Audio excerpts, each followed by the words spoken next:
the name of our show.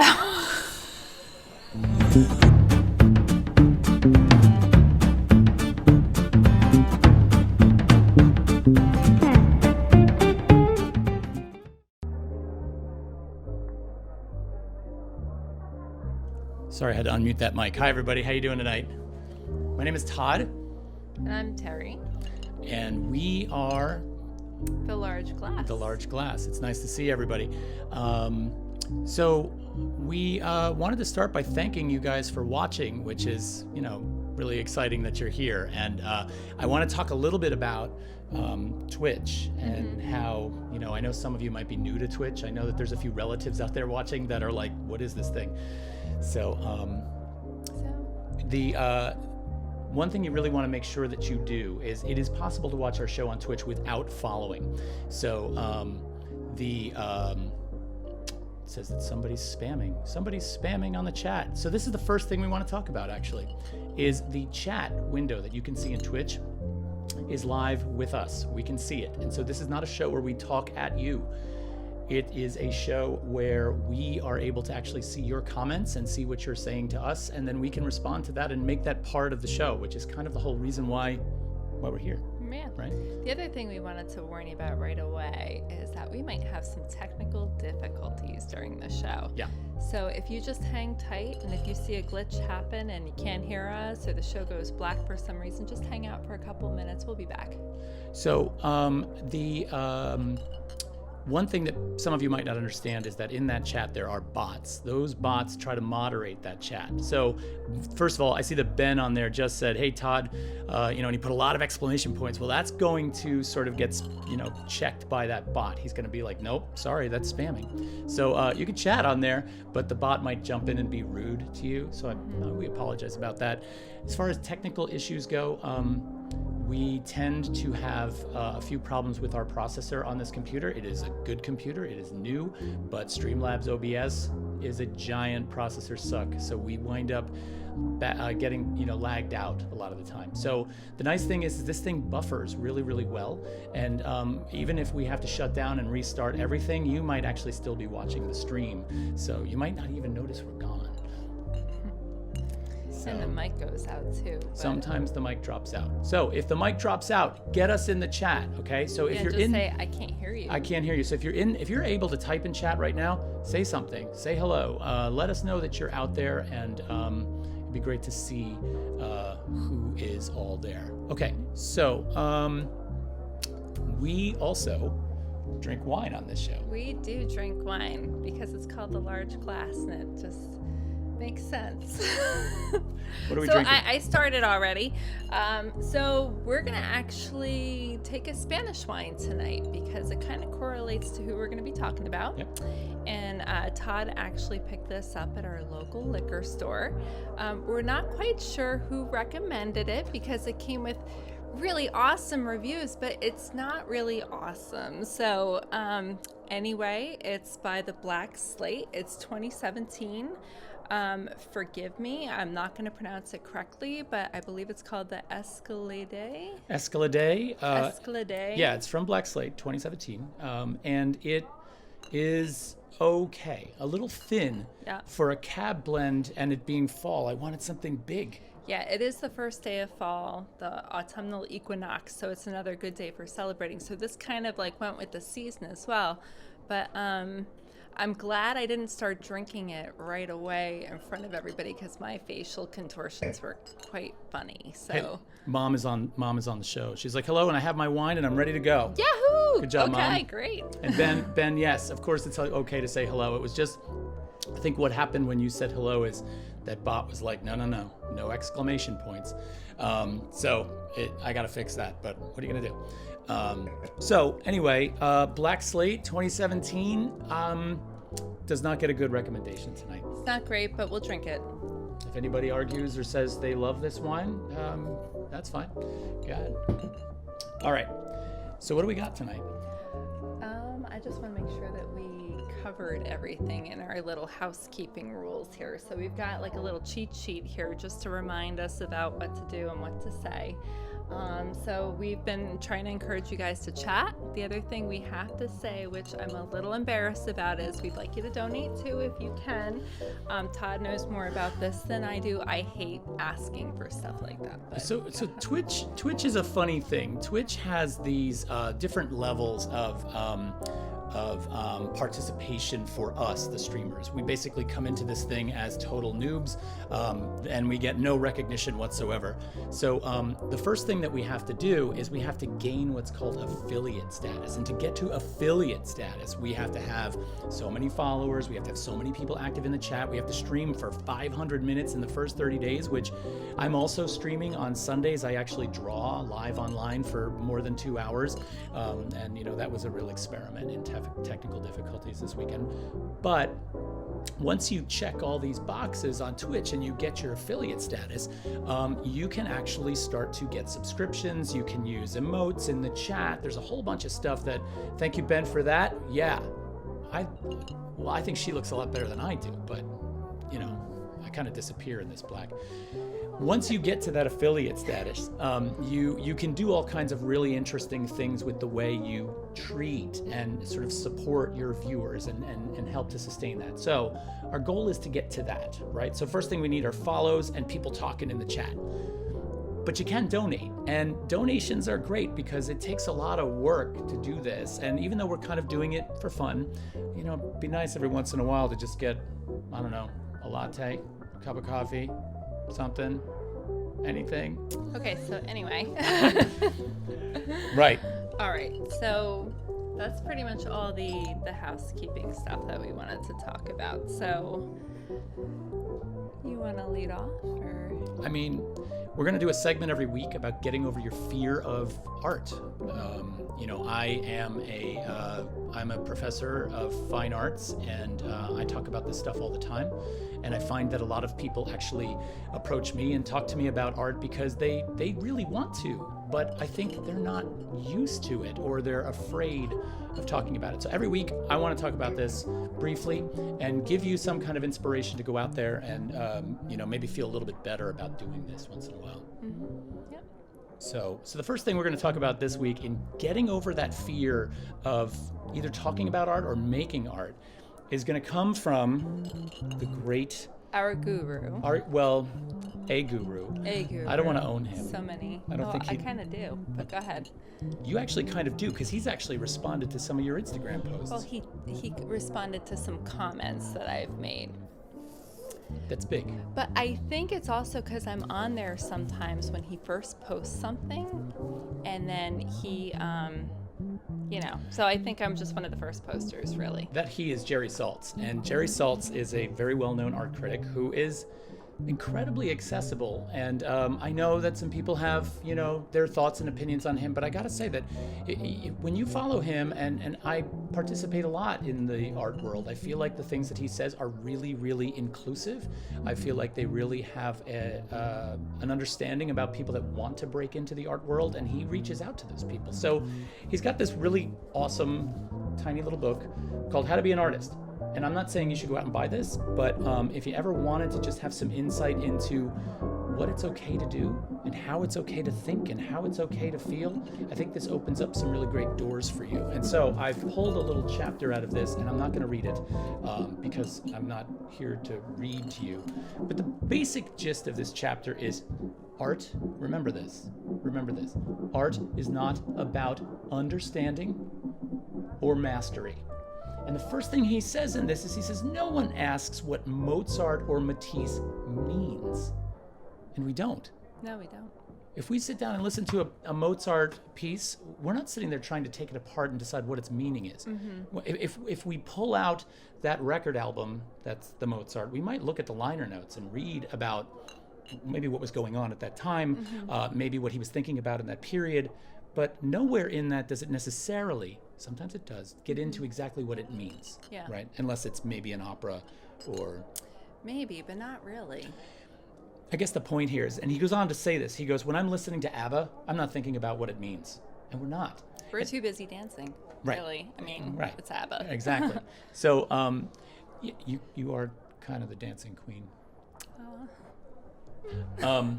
So we're not thinking about what that song means. What we're really, oh look, official poop sock is here, and she, he, they say hi to us. Uncle Ron says hello. Hey, Uncle Ron. Hello. I don't know if Kathy's there, but hi. It's nice to have family watching and get your support.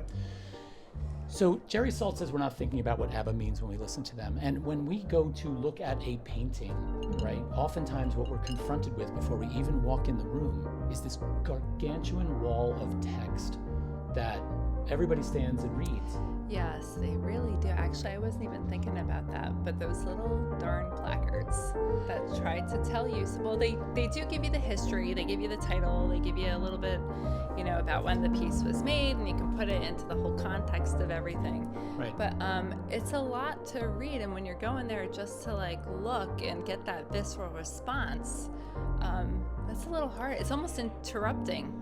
It almost interrupts the experience because you're trying to absorb all this information. I don't know. I'm a very visual person. I can't sit there sometimes and just read a bunch of text and absorb it. I sometimes just completely ignore it and just keep going. That's exactly what it's about. It's a visual experience. It's a visual experience. If you're going to write about it, then just write a book. Don't bring us in to see a painting if you want to really write a book.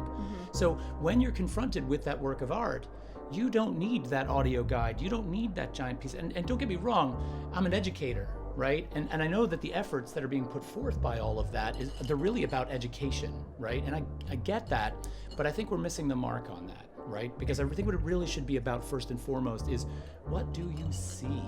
What does what you're seeing make you feel? And how do you respond to that, and why? Yeah, I almost think the feeling might trump that, in a way. How does that make you feel? Right. Yeah. Right. DM Shmee, how are you? And thanks for the compliment. I appreciate that. So first and foremost, in getting over your fear of art, stop always thinking about what it has to mean. That's the biggest, number one killer of the conversation. You're not going to find all those answers in the placards. That's just not how you understand art. Trust your intuition when you're looking at it. Right, Yeah. right. I mean, oh my God, in graduate school for art, that's all it's about, is what it means, right? And you spend all this time talking about what it means, writing about what it means, constantly, right? And then you leave grad school, and you know what you say to your friends or your peers when you walk into their studio? You see something they're working on, and it's an understanding that you're going to kind of nod and be like, yeah, that works. Not this long dissertation on, what it means to, I don't know, exist in a political society, blah, blah, blah, blah. It's that stuff's good too, and it makes the world go around on some level, but you got to get rid of that when you're approaching this. Yeah, and actually, if a really good thing to do is look at Jerry Saltz's Instagram, because he does go on his gut quite a bit, and you can actually learn a lot because he pulls up some provocative pieces. They range from people who do not have any education in art, but they've got it, and all the way into the classics, and you can learn a little bit from him every week. So if that's something you really wanted to explore what art is, just take a look at what he's doing. And that's all I'm going to say. The show's not on Jerry Saltz, but I love him, and we're just bringing him up. And he's one of the best art critics, and we're talking about critiquing art, so why not give a good example to start with? Yeah, you know what I just saw? What? Amanda Toolin, you're here. Oh my gosh, it's been 100 years since I've seen you in class. Thank you so much for watching. I miss you. You were an awesome student. You're probably always going to be a student on some level, but thanks. This is great. And I know there's a bunch of others of you there, so 10 years. Yeah, 10 years. That's awesome. It's so good to have you here. Thank you. All right. Former student. Yeah, that's awesome. Great. All right, so we are going to kind of jump into who we're talking about tonight for... I think so. And just for a little introduction, Todd's the one who brought him up, and he's like, I think you're really going to like this guy. He's really something. I would love to stumble across one of his pieces in real life one day. This artist is from Spain, which is why we chose the wine from Spain. The other thing is you'll find his works all over Europe, but we're not quite sure if they last in those places for too long, and we'll get into that in a little bit. So if you want to go ahead, his name is Isaac Cordal. Yep. Yeah. And actually, we kind of plugged him a little bit on Instagram, and I thought, oh, maybe this guy is actually going to show up, which would be really awesome if Isaac Cordal watched us from Spain right now talking about his work. And it would be downright intimidating, because that's just, here I am trying to tell you about getting over your fear of art, and then we showcase a famous artist, and then he, gosh, what happens if he shows up? So, okay, so Isaac Cordal from Spain. There are so many ways that we could just sort of introduce this guy. He's got a lot of different avenues. If you go to his website, cementeclipses.com, you're going to see quite an extensive portfolio. He starts off a little, you could tell throughout the years, it looks like it's about a career spanning about 10 years. He starts off with a very different direction, where he was molding faces in different materials, and then he kind of went the route of these very small sculptures and installation in different areas all throughout Europe. He's featured in many different countries: France, Indonesia, Berlin, England. His sculptures, he starts off very small. You can miss them. One article that we were reading about his sculptures, he was saying that one of the biggest things about leaving them behind is he was worried that street sweepers would come and clean up his work without even realizing what they did. So I think that's one of the reasons why he stopped leaving them behind. I did do a search to see if any of his pieces were for sale, and I did find a couple on Artsy. And they were more from his series about global warming. So that was exciting. Yeah, there's so first of all, this guy is really cool, right? So he makes these tiny little figures in different contexts, and he goes around out in the public and he places them in really inconspicuous places. But the places that he puts them down are always going to have some kind of context that sort of helps elevate what it is they're doing. So like if you watch this feed that's going on the screen right now, some of them are very current and some of them are sort of more universal in their spread of time. But you've seen a lot where, like in this one, they're looking at a little painting on the wall, and that's just inches tall, what you're seeing there, right? So it's on the sidewalk on a street. You really, if you're not paying attention, which often we're caught up in our own world, which is something what he does some of his artwork on. Like you see some of his figures, like this repeating theme of a businessman looking into his cell phone, being distracted by the world around him, and actually missing his own work. Right. So they're very easy to miss. I will say he's prolific. Every year he does about 3 to 4 installations throughout Europe mostly. He has come to Canada as well. But yeah. Yeah, he, I think one of the things I love about this guy's work is this kind of, one of the things it says on the top of his website is that he's a part-time pessimist. And these works take a very bleak look at the world. You see a lot of guys in suits with these suitcases, but they're standing in rubble. This poor guy just got slapped by a mousetrap, and there is this kind of real sort of honest and unseen take on the world. What it is it's got this kind of depression about it that you don't see. But not really, because it's kind of playful in a way. So, we're even differing in opinions right now. No, we can. Yeah, I think it's a little bleak with some of the commentary and the political circumstances around where you're going to find some of this work, but there is a playfulness. These are toy-sized. You can pick them up and play with them. And the fact that he's being very, he's really thinking about where he's placing some of these objects. Like he used in one of the stills, which I'm sure is going to come across the screen at one point, it was a little figure in a mouth. Like, look at this guy right here. He's using a crack in a sidewalk, and yeah, it's grim, it's a funeral kind of situation, but it's like very playful the way he's setting up these little situations. Yeah. By the way, if you guys have comments on this stuff for the chat and you want to say anything about this, maybe you've come across one of these pieces before, maybe you've seen his work, maybe you know this guy, definitely throw something in there and let's kind of add that to the dialogue that we're having, because it's part of why you're here, right? At least I hope. I mean, maybe you're just here to watch and that's okay, but also feel free to jump in, and that's kind of part of getting over this fear about talking about these things.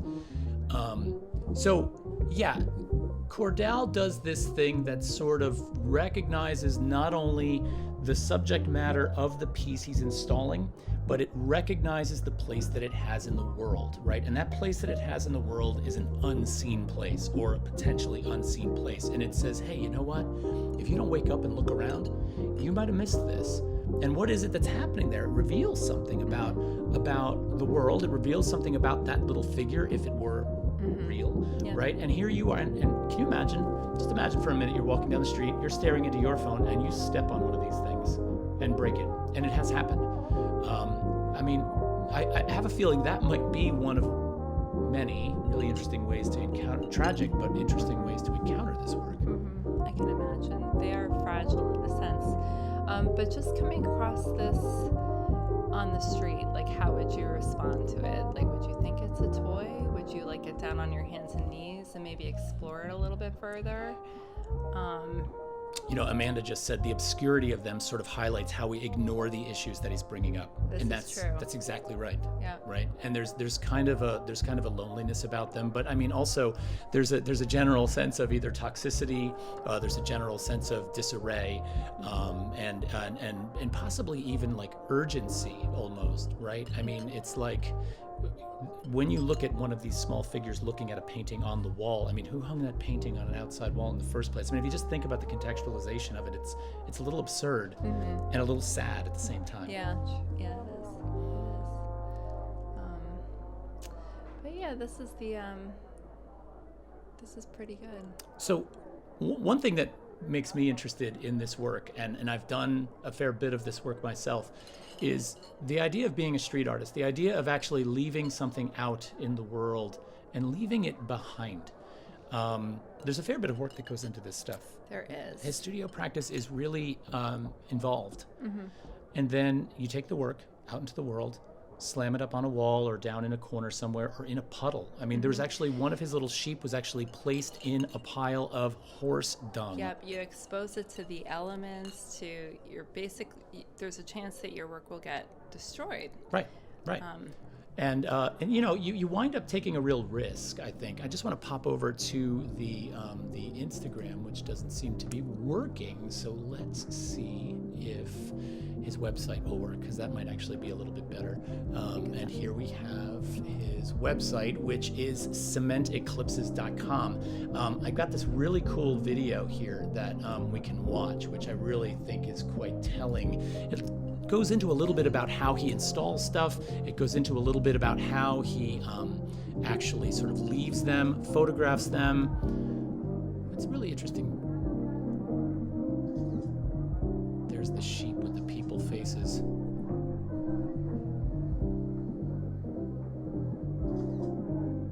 And there's another guy that is a contemporary of Cordal. He calls himself Slinkachu, also a street artist.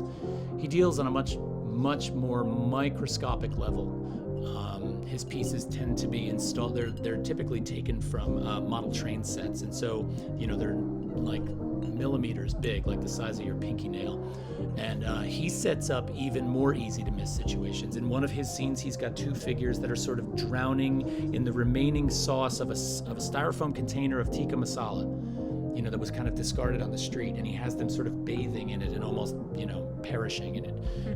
So we've got a few other things here by Cordal to sort of look at, and I'm just going to kind of show those to you. Yeah, the one that you're seeing there, that was one of the more recent shows from 2019, I think. And you see a lot of the issues that he deals with. They're very, what's going on in the world.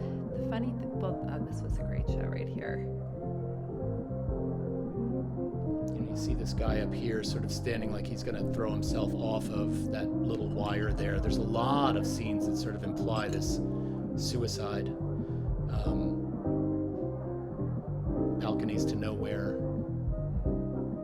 These are really, really sad pieces. Go back a little bit, and even his use of shadow there, the shadow is actually greater than the man, if you look at it. So he's also thinking not just of the piece itself, but what it's also imposing upon the environment. Yeah. And I mean, it's definitely a commentary on looking and a commentary on seeing. And I think that's something that we've really sort of let go of. It's something we've really forgotten about. We are really sort of much more, the depth of field with which we sort of focus and look is just inches away from our face. And in order to look at something in a focused way that's a distance away of like 6 or 8 feet, you really have to refocus your eyes when they tend to be focused like this, right? And so there's an effort that needs to be put forth here. And that is one thing that I think we need to remember about any art viewing is you should go to it with this realization or this understanding that you're going to put a little bit of an effort in. You know, its job is not to entertain you. And I think we've gotten too used to things passively sort of affecting us. We have to do a little bit of the work here, right? Yeah, this is true.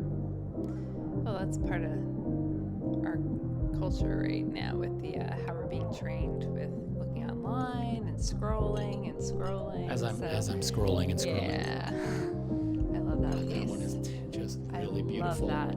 Yeah. It's overwhelming. Yeah. So, what are your thoughts? Like, what do you guys think of this? I mean, I see that there's still a few of you out there listening to this. Do you have, do you have thoughts on this kind of work? Have you ever, what do you think of, so this is an interesting topic. Okay, here's something for us to talk about. This is street art. Street art and graffiti have a very gray line drawn between them. And oftentimes, we sort of talk down about graffiti, but we seem to be okay with this. And in all honesty, I mean, those figures are glued with liquid nails to a wall. And so if you want to talk about this idea that somehow that installation hurts that building or damages that property, I mean, I think you could. And I'm not trying to necessarily instigate this. I'm all for this, but I'm curious about, what you all think. Yeah, Ben says he thinks he might have seen one of these. It's entirely possible. He's done work in the United States. That puddle, those figures in the puddle were... Yeah, New York City, he did some pieces there. And if you actually came across one, then you're really lucky. That is just absolutely... the scale really shifts with the beauty of these photos. Yeah, really absolutely. Does. Actually, it's interesting because the photos are part of his artwork too. It's not just the this has a lot of cross-dimensionality to it. It's street art, it's graffiti, it's sculpture, it's photography. The photography is a big part to him because that's how he records and documents what's going on, the context going around his pieces as well. I'm going to try and see if I can get our Instagram feed to show here so we could show some more, but for some reason it's misbehaving. Yeah, we said we might have these problems, so we'll go back to this. So Mike Rader, nice to see you, man. Thanks for coming. That's awesome. It's good to see you. I'm probably going to have to pull out a couple of Star Wars references just to kind of, recognize the fact that you have shown up here. It's an honor. It's an honor. Okay, so looking and seeing, and then this notion of photography, right? And one of the things we encountered when we were kind of looking at this guy is this idea about leaving it behind. And it's questionable with Cordal. It was really iffy. We tried to find some kind of evidence that if he left it there for several months or what he did with it. We were finding more, because Slinkachu was also mentioned in that article, and Slinkachu would leave it out for several months, but we weren't getting any answers with whether or not he was comfortable with leaving it out. And I'm looking at like some of the elements here on his Instagram. You see like there's like paper elements with the mask, unless that's a molded mask, I don't know, but that... I have a feeling that's a regular mask. Yeah. But I mean, one of the things that came up in that article that made us even question this in the first place, because you're probably asking, well, why even ask that? It's assumed that he leaves it out. But Cordal had mentioned when he was interviewed in this article that he was not as enamored with this idea of one person taking his work away. And he made this quote that I really resonated with was, that art is for everyone, but it's not for one person.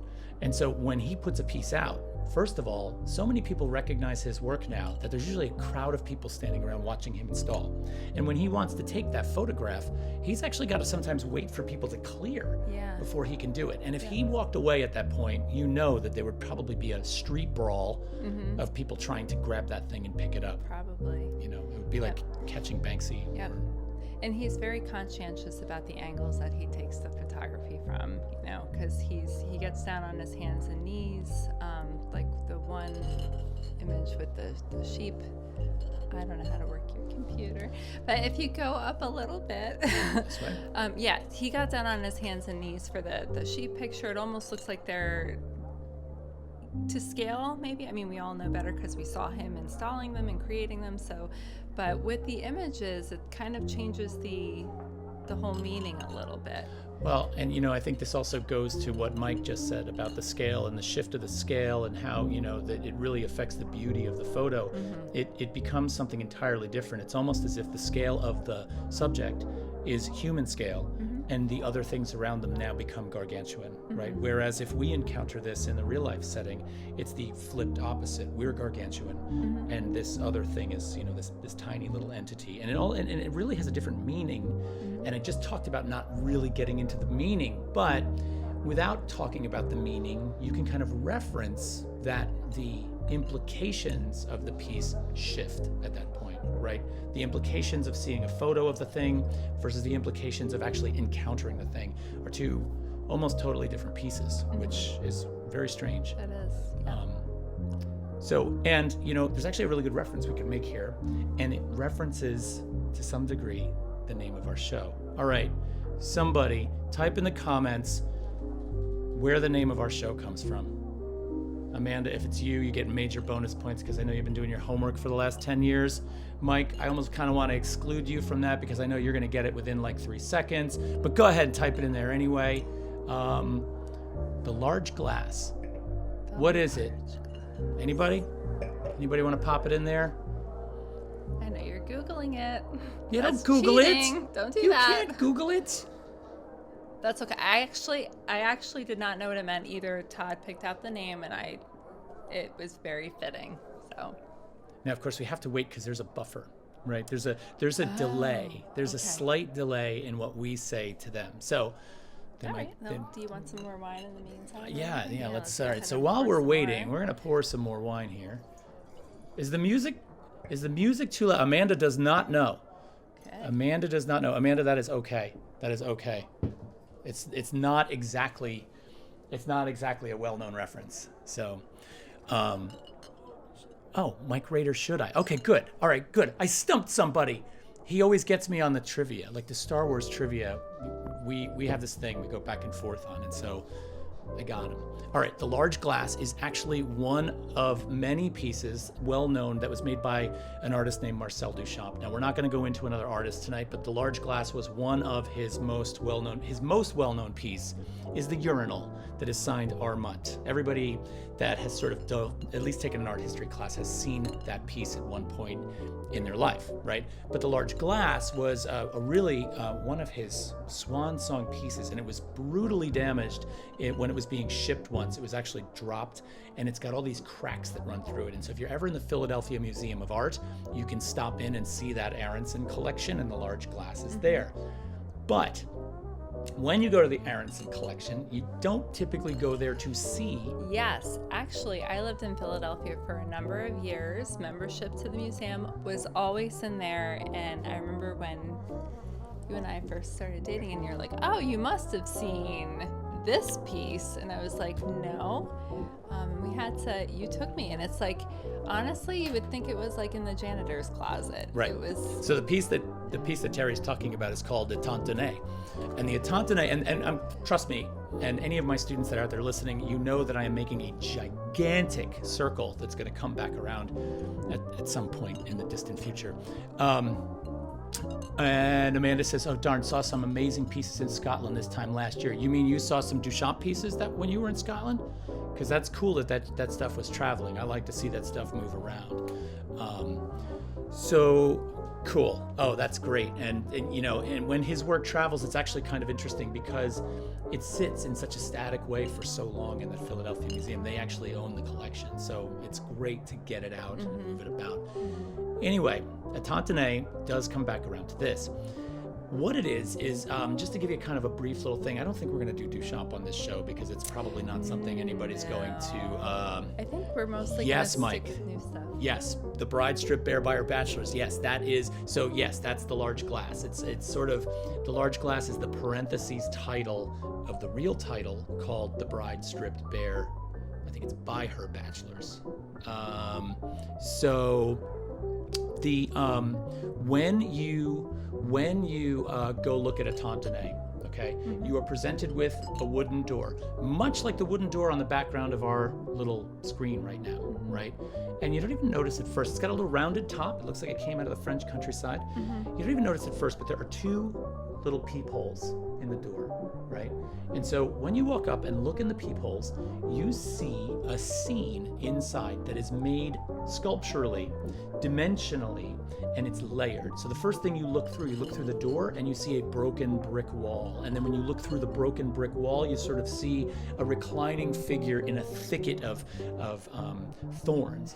And behind her, you see a landscape. I think to anyone coming up to the museum who maybe doesn't understand Duchamp or what he was trying to do, it's fascinating because honestly, it feels like you're walking up on a murder scene. And that was compelling. Like the girl's skirt is up, her legs are sticking out. You're like, what is going on here? And you can never see her face. And it is quite a project. I just had to throw that in there because to me, that's like really the most compelling stuff. There's like sex and gore and murder going on. I'm in. Right. So no, I'm and sorry, that's but... good. No, but see, that's the thing. That's also the thing about coming to art, and you say to yourself, oh, what does it mean? Forget that. It's like sex and murder and gore. I'm in. Okay, great. Now we've got you, right? Yep. And you're thinking about all the right things.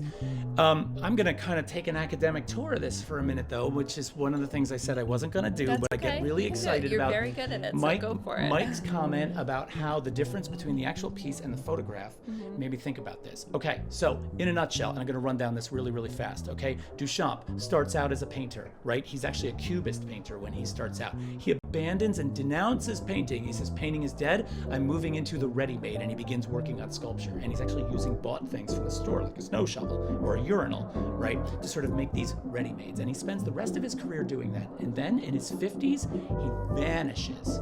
I shouldn't say in his 50s. In the 50s, he vanishes. And he basically says he's no longer making art. But what he did was he locked himself up in his studio and he spent 20 years making a tantanet. Now, a tantanet, when you first come to it, it's like, oh, it's a sculpture. It's an installation. It looks like it was meant to be in the public. Ah, Cordal. Okay, so what do? I look through this thing. I look through the tiny peephole. Wow, I look insane like this on the camera. I look through a tiny peephole and I see this layered composition, which has foreground, middle ground, background. Wait a minute, that references painting. Hold on. Now, it's a sculpture. I should be able to look around. I should be able to walk around. I can't. I am restricted to just the place my eyes go. Wait a minute, that feels like a painting or a photo. And all of a sudden, my ability to move through this piece in a kind of physical way is completely restricted. And so what Duchamp did was he abandoned painting, he denounced painting, and spent the last 20 years of his life making the most brilliant, elaborate painting anyone has ever seen, right? Now, talk about a scale shift. Your gore, sex, and what was the third thing? Murder. All of that stuff, is there, but you can't get to it.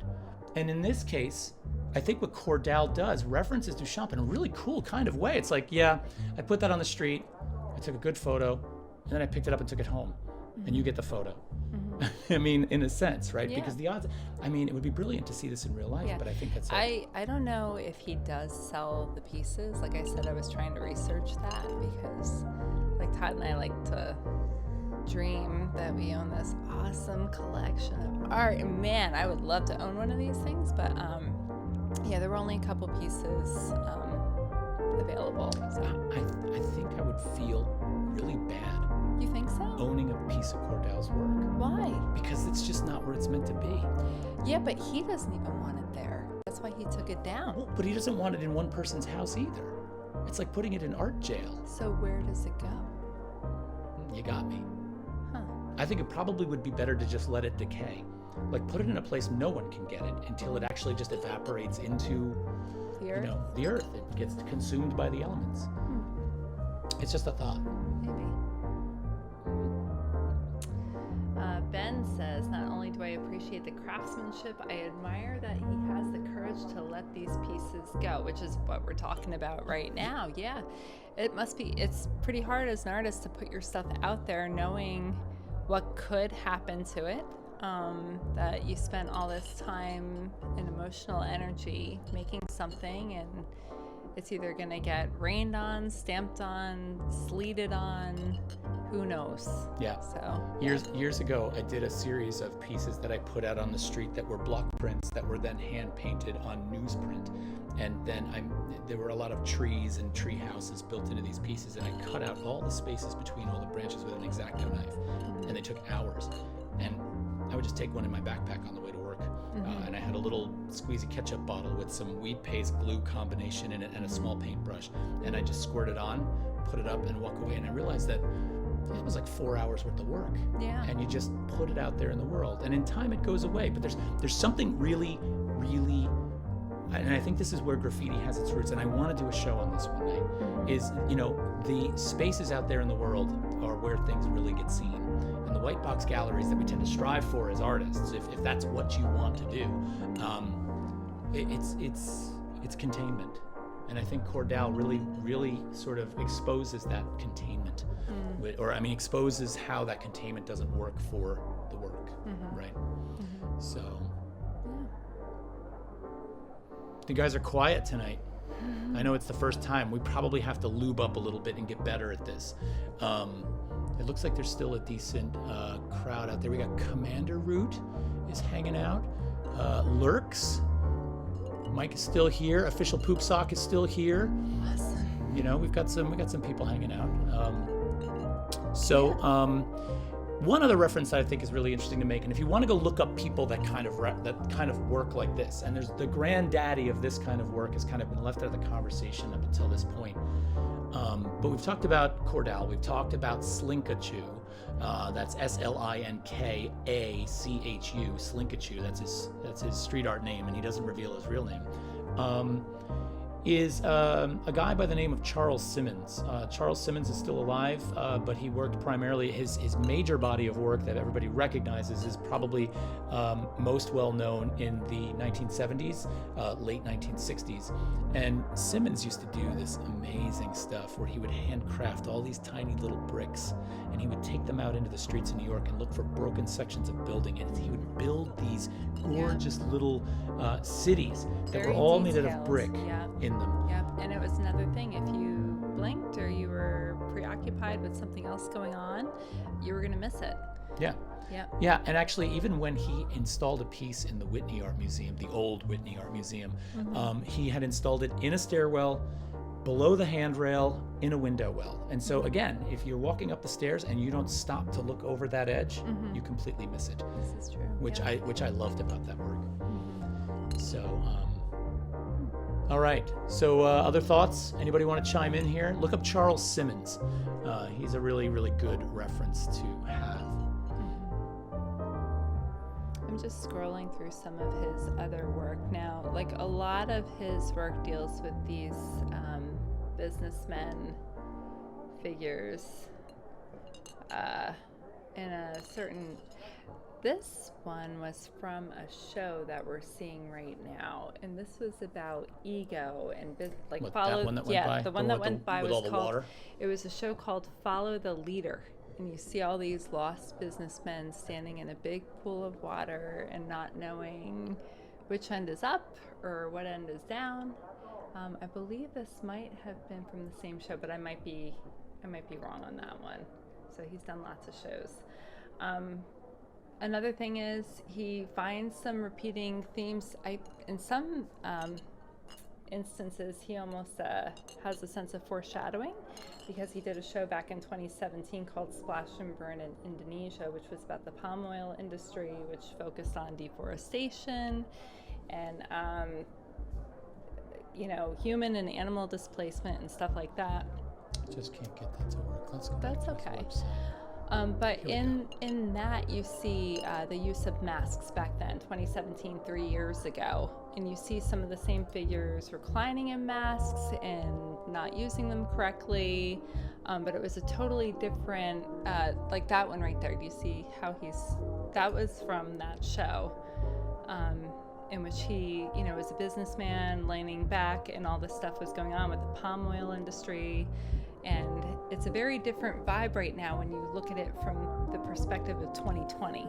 So I'm glad. Yeah, but it works for 2020. It works for 2020. Because it takes on a new meaning. Right. Like this reminds me of we look at the stuff that we see today with other things, like the bull on Wall Street, and you put a little girl in front of it and it totally changes the meaning. Or you put the collar on it today because of RBG and it just changes the meaning. And Right. looking back on some of his earlier work from 3 years ago, you see these themes and you see this stuff happen. Yeah, absolutely. And I love how this plays even now. Like if I saw this piece right now, it would actually strike such a chord with this, With what's going on today. With this business guy, Yep. whoever he might be, he's kind of like lounging in the mask, like, Yeah. I don't need this, but I'm going to lay in it. Yeah. Yeah. Did you see that video of that guy who was walking around? I think it was on the streets of Paris, but it also could have been New York.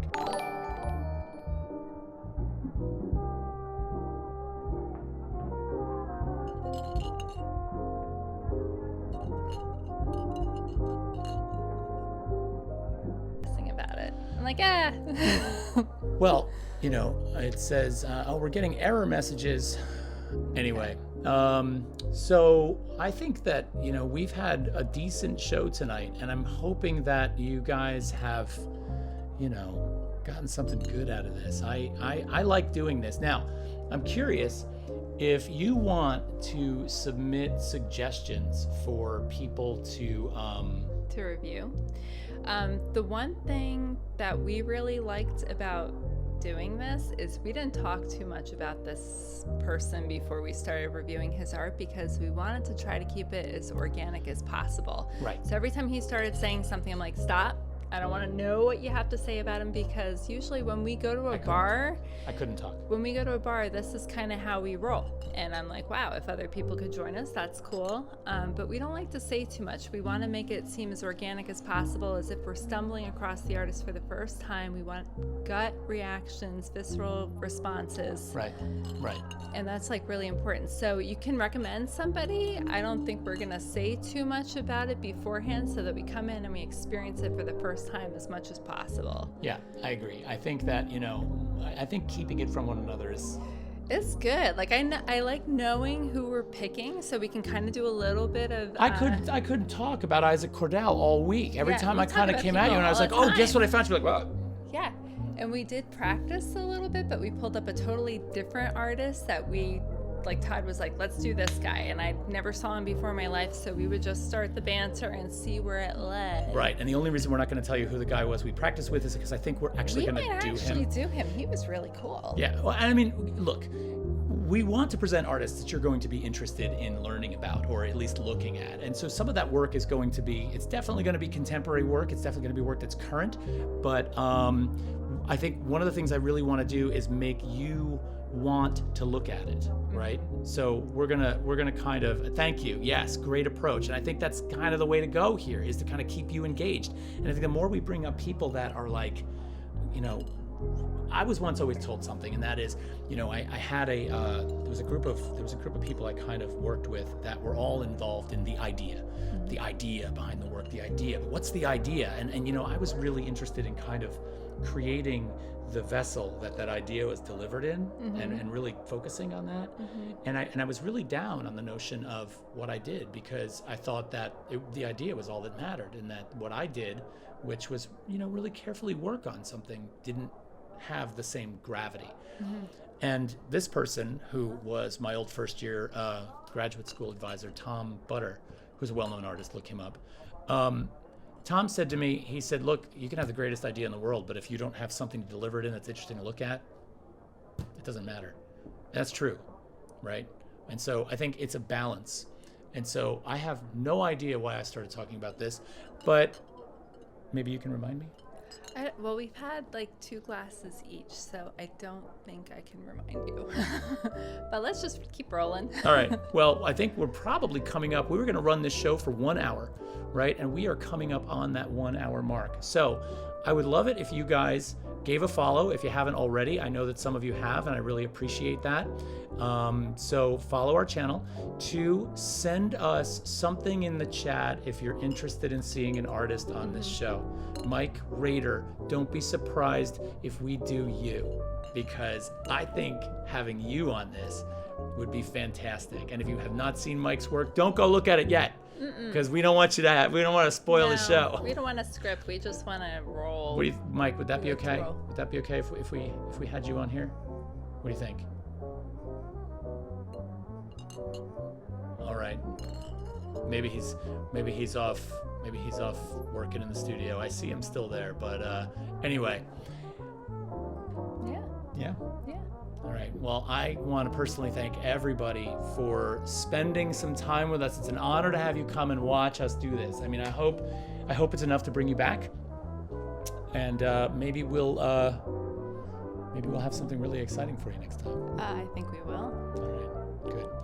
All right, everybody. Again, thank you so much. Yeah, thank you Thank you. Yep. And we will talk to you on the next episode. We will be again on Tuesday night at 8 o'clock next week. Yep. Also, I will be on Sunday making a new drawing. I usually go on at 10 a.m. It's a Sunday morning drawing jam. So pop in, watch me. Watch him draw. It's very zen. And plus, you might learn something too. So that's kind of good.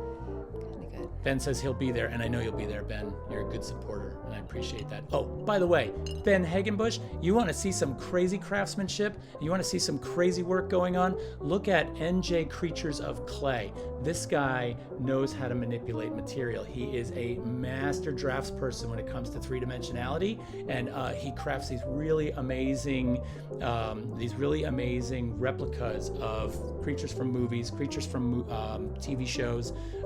So go check him out, njcreaturesofclay.com. All right, everybody, it's time for us to go. Yeah, it is. All right. So we loved having you, and we'll see you next week. Woo! We will not see you next Tuesday. We will see you next week. We'll see you on Tuesday. Okay.